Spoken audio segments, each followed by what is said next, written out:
flow of the river flow ki opposite ga మనం we need to push that one, means it will reduce the speed of that one.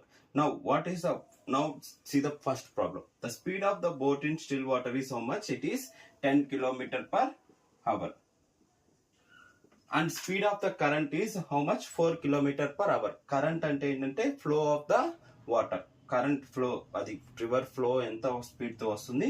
4 kilometer per hour. What I said before, upstream means we need to go against that one, means what the speed will reduce.